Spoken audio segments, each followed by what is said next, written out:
Students, we have started with chapter number 6, that is staffing. Till now we have completed with meaning and significance of staffing. Now we are going to do steps of staffing. As you can see on the board, there are total 8 steps. Starting with the first one, manpower requirement. Now, determining the number and kind of employees required in the organization is known as estimating the manpower requirement. ये पता लगाना कि कितने और कैसे लोगों की आवश्यकता है ऑर्गेनाइजेशन में, that is known as man power requirement. Now it consists of two kinds of analysis: workload analysis and workforce analysis. Workload analysis is being understood as determining the number of employees and kind of employees required to just complete a particular task. किसी काम के भार को देखते हुए जब हम ये पता लगाते हैं कितने और कैसे लोगों की आवश्यकता है, that is known as workload analysis. Whereas workforce analysis is that kind of analysis in which we are analyzing at present how many and which type of candidates are with us. Workforce में हम ये पता लगाते हैं अभी हाल फिलहाल हमारे साथ कितने और कैसे लोग जुड़े हुए हैं, that is known as your workforce analysis. Coming to the second one, that is recruitment. There comes the second step of staffing in which we are actually recruiting the employees.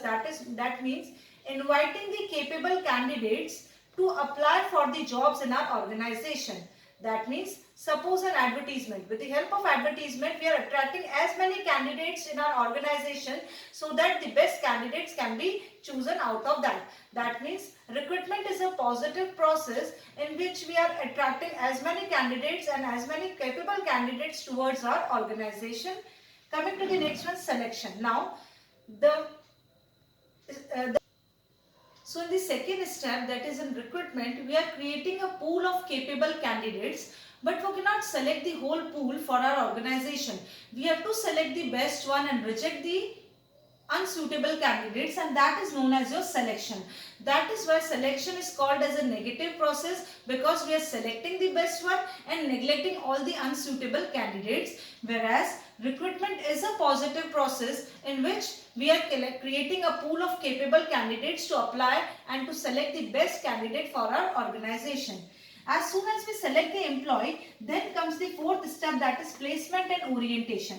Now, actually, placing the candidate selected on the position for which he is being selected, it is known as placement. जिस भी candidate को अपन ने जिस job के लिए select किया है उस जॉब पे उसको पर्टिकुलर प्लेस करना, that is known as your placement. Whereas orientation means introducing a new selected and placed employee with the colleagues organization rules is known as orientation. नए एम्प्लॉय को जिसको अपन ने सेलेक्ट किया है उसको एक्चुअली वो जॉब दे देना, that is known as placement.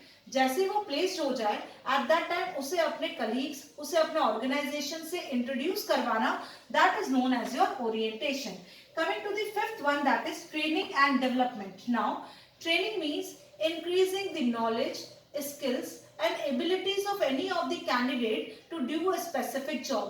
वो जिस पर्टिकुलर जॉब के लिए सेलेक्ट हुआ है उस जॉब से रिलेटेड जब उसकी स्किल्स को बढ़ाया जाता है तो वो किसके थ्रू होता है? ट्रेनिंग के through.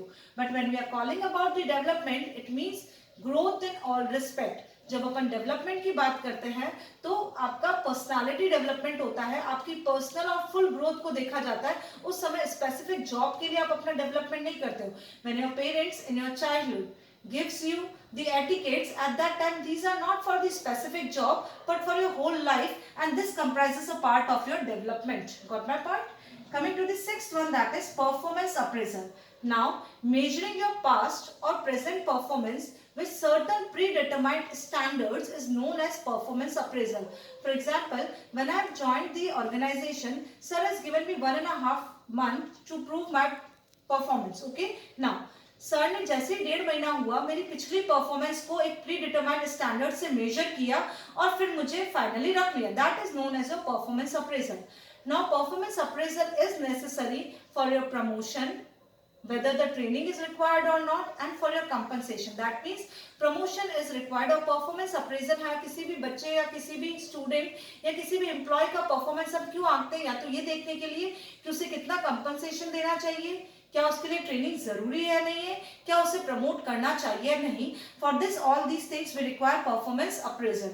Coming to the next one, promotion and career planning. Now, when we are promoting the employee, at that time he is moved to a position which is quite higher than the previous one, carries more responsibilities, more facilities, more compensation, more pay, but at the same time more authority and responsibility.